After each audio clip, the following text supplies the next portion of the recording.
ऐसा लगता था जैसे कि 420 की धारा इन्होंने समाप्त की है और 420 की का नंबर अपन स्वयं लेना चाहती थी। तो चलिए, हाँ बोलो। नंबर वो स्वयं लेना चाहते थे और उसके आड़ में सब जितने भी गलत काम थे, जैसे संविधान को समाप्त करना या लोकतंत्र को समाप्त करना, स्वतंत्रता संग्राम सेनानियों के जो बलिदान जो उन्होंने किया है, तब जो ये स्वतंत्रता प्राप्त की थी, उनके बलिदान को बर्बाद कर देना, वो इस इलेक्शन के माध्यम से 140 करोड़ की जनता ने बड़ा पुण्य कार्य किया है कि जो इन्हें 240 पर ला करके खड़ा कर दिया। ये मेरी दिली इच्छा थी। मैंने इससे पहले भी जो वीडियो दिया था उसमें भी मैंने ये कहा था कि सरकार 300 के अंदर, 300 से बाहर नहीं होना चाहिए, 300 के अंदर सरकार सबसे सुंदर और 300 के बाहर सरकार बहुत ही बेकार कहिए या बहुत ही अत्याचार कहिए। इससे पहले मैंने कहा था, और बस हमारी हार्दिक इच्छा के अनुकूल हमें तो ये कहते कि भगवान ने सुनी और इन्हें 300 के अंदर इनके पूरे एनडीओ को समेट दिया। तो इस प्रकार से मैं कहेंगे आज जो सरकार बन रही है, जब भी कभी इन्हें जरूरत पड़ेगी बहुमत की, 2/3 बहुमत की जरूरत पड़ेगी, तो दूसरों के पास जाएंगे, गिड़गाएंगे, उन्हें विश्वास में लेंगे, तब विधेयक पास करेंगे। लेकिन अगर 300 से बाहर, जैसे 400 के बाहर ये कहते थे, इतना बड़ा जबरदस्त ये बहुमत लेना चाहते थे, इनकी मानसिकता को दर्शाता है कि ये सिर्फ ये चाहते थे कि विपक्ष बिल्कुल समाप्त हो जाए और फिर मैं अपनी मर्जी से जैसा चाहें वैसा करें। दिल्ली में 7 सीटों पर चुनाव हुआ और 7 सीट इंडिया अलायंस हार गया। क्या आप आम आदमी पार्टी और कांग्रेस के जो खाते सीज किए गए हैं उसको हार से जोड़ते हैं, किस रूप में देखते हैं? ठीक, इसमें जो खाते सीज किए गए हैं वो तो हार से जुड़ेंगे ही, साथ ही नाना प्रकार के इन्होंने षड्यंत्र किए हैं, केजरीवाल को बदनाम करने का कार्य किया है और स्वाति मालीवाल का मामला जो उठाया था इसकी भी बड़ी महत्वपूर्ण भूमिका है शायद, और ये जो खाते सीजे किए गए हैं उसकी भी है। लगातार ये चाहते थे कि दिल्ली में आम आदमी पार्टी कमज़ोर हो जाए, इसीलिए ये अनेक प्रकार के षड्यंत्र करते रहे, लंबे समय से करते रहे हैं। देखिए, इससे पहले एमसीडी वाला जो इलेक्शन हुआ था उसमें बहुमत मिला, 1.5 महीने तक इन्होंने उन्हें जो है उनके गठन में दिक्कत दी, लगातार रोके रहे, और फिर जब कोर्ट का आदेश आया तब सरकार का गठन हुआ। ये क्या दर्शाता है कि ये इन्हें अच्छा ही नहीं लगता है। फिर जब उसमें असफलता मिली तो फिर इन्होंने सोचा कि इसमें जो लोकसभा चुनाव उसमें भी ये असफल होने, मतलब इसमें ही हम सफल हो जाएं, ये केजरीवाल या आम आदमी पार्टी जो है सफल ना हो सके, इसके लिए फिर इन्होंने षड्यंत्र बनाना शुरू किया। जैसे ये भ्रष्टाचार वाला मामला उठाया, अन्य प्रकार से जो मामले हैं जो फंसाने का कार्य किया, ईडी सीबीआई का प्रयोग किया, ये बिल्कुल ही लोकतंत्र के लिए घातक है। ये गरीब जनता है उसके लिए बड़ा घातक है। यदि कोई सरकार गरीबों के लिए अच्छा कार्य करती है, उसमें लांछन लगाना, उनके लीडरों को फंसाना, ये जनता पर अत्याचार है, बल्कि किसी पार्टी पर नहीं, जनता के हितों पर अत्याचार है। तो मैं तो ये कहेंगे, यदि कोई लीडर जो है किसी पार्टी का वो अच्छा काम करता है तो उसे मौका मिलना चाहिए। लेकिन आज हमारी वर्तमान सरकार, केंद्र सरकार है, वो जो अच्छा काम करती है तो उसे फंसाने का कार्य कर रही है, उन्हें जेल में डालने का कार्य कर रही है।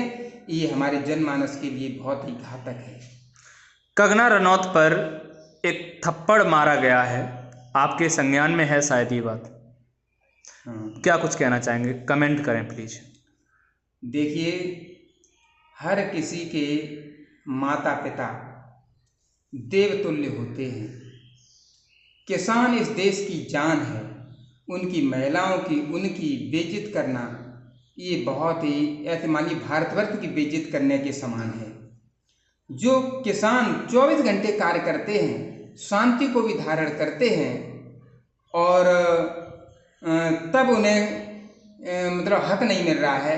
और यदि वो आंदोलन वगैरह करते पहले तो ये होना नहीं चाहिए, लेकिन अब जब नई अधिकार मिलते तो आंदोलन करते उनकी बेइज्जती की जाती है। ये जो है किसी भी प्रकार से नहीं होना चाहिए।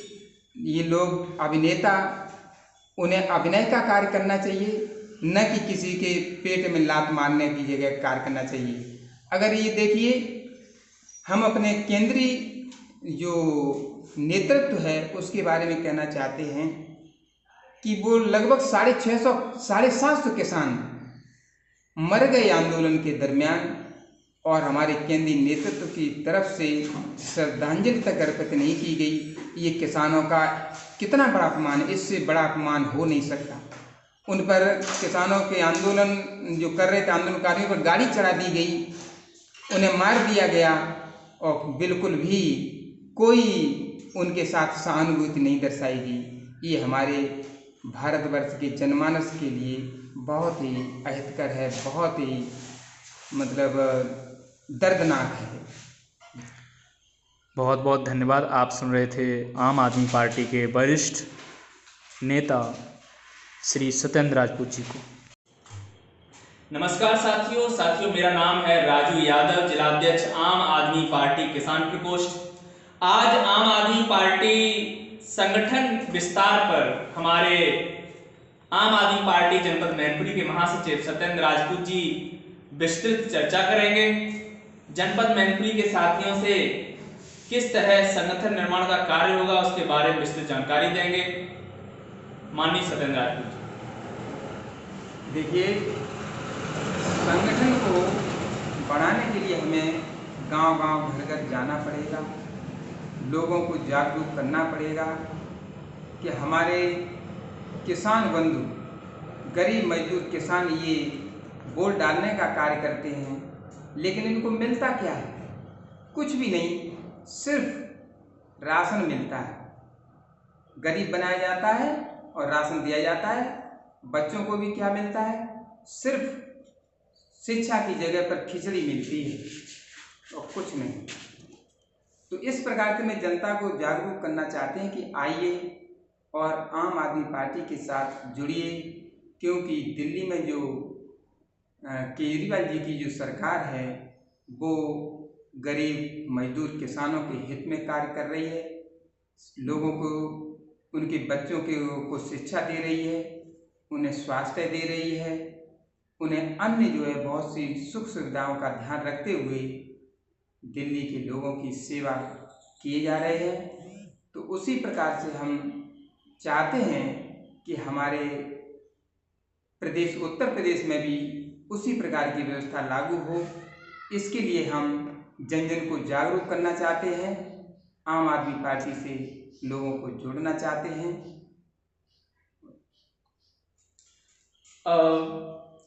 कंगना रनौत जी पर पंजाब की बेटी ने थप्पड़ मारा है। अगर इस तरह से होगा तो सेना पर कोई विश्वास नहीं करेगा। कृपया करके उसके बारे में भी एक संदेश दें। देखिए, ये थप्पड़ मारना गलत है,